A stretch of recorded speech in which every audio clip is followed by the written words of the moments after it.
I generally like underdogs, but this week I go 3-2 favorites. I have a couple of interesting favorites I like. So we do this every Friday for the next, 16 weeks. We call it the Blazin' 5. Now, 2 years ago, it was absurd. I think I would have finished second at the Hilton football contest if I would have entered. But I don't enter gaming contests. Just do it. Do the picks. Give them to you. Generally, the games I pick, I go the ones I like the most down. And this week, that was kind of it.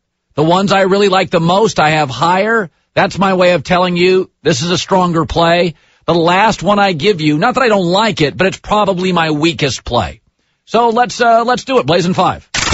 Some people like it hot. It's getting hot. Others like it red hot.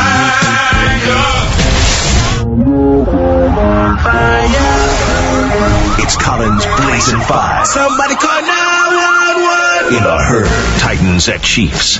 All right, Tennessee is on the road, but they get a field goal. I've always had a hard time when I feel a team is significantly better in the trenches, not picking that team. Tennessee is better in the trenches than Kansas City, whose offensive line right now is makeshift. By the way, we fell in love with Kansas City going 9-0 to start the season. They were a mess down the stretch.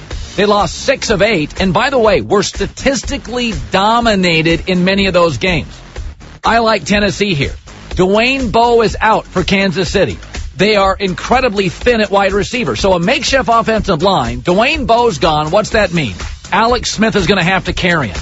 He's a complimentary piece. He's not a guy that's going to carry a franchise. I don't love Tennessee at quarterback, but I love him at wide receiver. Kendall Wright is the next breakout star in this league. He is going to be your next A.J. Green, Des Bryant. He had a unbelievable year last year. Justin, 108 Washington. And by the way, again, Kansas City. I love Andy Reid, and everybody likes Alex Smith. But Kansas City averaged just 14 points in its preseason games, and they were outscored by 50.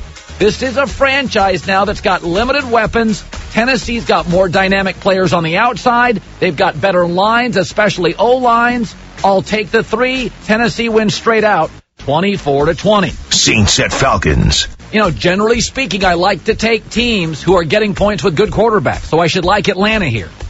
I don't. I'm going to swallow 3 points and take New Orleans on the road -3. New Orleans is a legitimate Super Bowl contender. They're 9-3 against Atlanta in the past 6 years, and that's 6 of the last 7. So they're trending more and more dominant in this series. Atlanta's offensive line, which has had troubles recently, just lost Sam Baker for the year. If you take out New Orleans, the 1 year Sean Payton was out, remember, got in trouble, Bounty Gate out. Take that year out. Since 2006, think about this. The Saints are the only team to average 400 yards a game offense and 6 yards a play. That's not a misprint.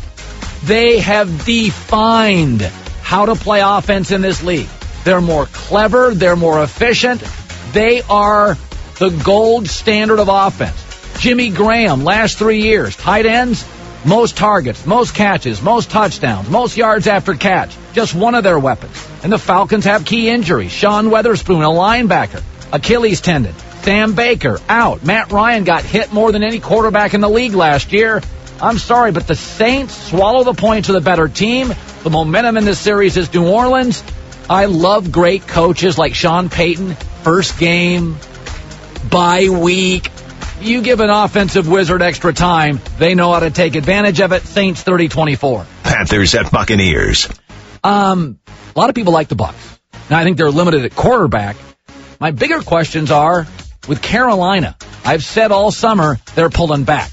I'm going to take the Bucs at home, even though I have to swallow 2.5 points. Cam Newton had off-season surgery, suffered a broken rib. What's that mean? Fewer practices. What's that mean? Got all these new receivers. He's had limited time. They've lost real people, okay? Not just Steve Smith, Ted Ginn, Brandon LaFell. They lost real people. So he's breaking in new guys, and he hasn't been able to practice every day. He's got some new offensive linemen. The Buccaneers, meanwhile, have added pieces. Mike Evans, Logan Mankins. These, in my opinion, those are elite people. This is a situation right now. Lovie Smith has always done one thing wherever he's gone. The defenses get better, and they get better quickly. And I just don't like what I see with Carolina offensively, especially early before they gel. I'm going to swallow the 2.5 points. Tampa Bay wins 23-17. Chargers at Cardinals. I think I get the better team here and the points. Always like that. Chargers +3 at Arizona. Mike McCoy is the best coach in the league that nobody talks about. We all know Chip Kelly's great. Everybody loves Chip. Pete Carroll's great. Mike McCoy took over a shipwreck in San Diego with Norv Turner. Sinking. Overnight. Did you see what happened last year? Something I love in coaching. They kept getting better and better and better and better. By the end of the year, Phillip Rivers was completing 69% of his throws. They were 5th in the league in offense, 390 yards a game. They won 4 straight to end the season, went on the road, won a playoff game, and got into a real fist fight in Denver against Peyton Manning. That was a winnable game, fourth quarter. Well-coached teams get better as the season goes on, and Mike McCoy is outstanding. He completely rejuvenated Phillip Rivers' career we'd all bailed on Phillip Rivers. We had all bailed on him. He was great last year. By the way, Arizona's defense, which I love for years, Honey Badger's hurt, Darrell Washington suspended, Darnell Dockett's out for the year, and Carlos Dansby's gone. It's not as good. And Carson Palmer, love him, but kind of getting old. Bengals at Ravens. I'm taking the 3-point. San Diego wins 27-23. This was the toughest one for me. Now, in Bengal games, the road team in Cincinnati games has only covered 3 of the last 19. Cincinnati can be tough at home, not that great on the road. This is Cincinnati at Baltimore. Baltimore is -1, so it's kind of a pick'em game. I'm going to take Baltimore. By the way, of the last 32 home games, Baltimore's won 27 straight up. Outside of Seattle and maybe New Orleans, Baltimore's the best home team in the league.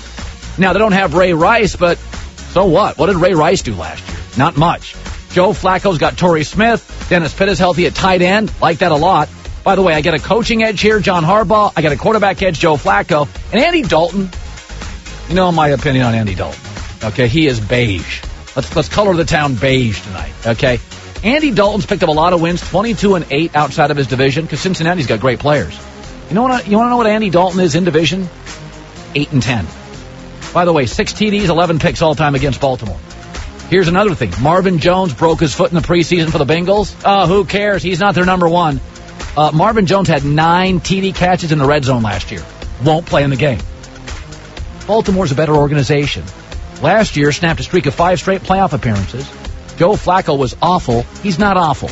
They bounced back. This is a tremendous organization. They drafted 2 studs, defensive tackle Tim Jernigan from Florida State and C.J. Mosley, both going to play, both going to start. They also got a free safety from Florida State. That defense is going to be better. And Andy Dalton in division against Baltimore on the road, not very good. Swallow the points. Ravens win straight out 24-20. So I'll take Tennessee plus the points and San Diego plus the points. And I'm swallowing 3 with New Orleans, swallowing 2.5 with Tampa. Cincy Baltimore's kind of a pick'em. I'll take the home team. You know what I do like in the first game of the year? I like the better coach. Because like Bill Belichick, first game of the year, he's been prepping for 4 months for Miami against Joe Philbin. I think, I always say this in college football, certain coaches were better in bowl games, and it was the better coaches. You can give certain coaches an extra 12 practices. They don't do anything with it. When you gave Barry Alvarez 12 practices, they were 3-0 in the Rose Bowl. Lou Holtz, Urban Meyer, generally speaking, Bob Stoops or a Nick Saban, Pete Carroll in college, Jim Harbaugh bowl games. If you give a better coach extra time, first game of the year in the NFL, I'm going to take my Sean Paytons. I'm going to take my John Harbaughs. I think it's an advantage.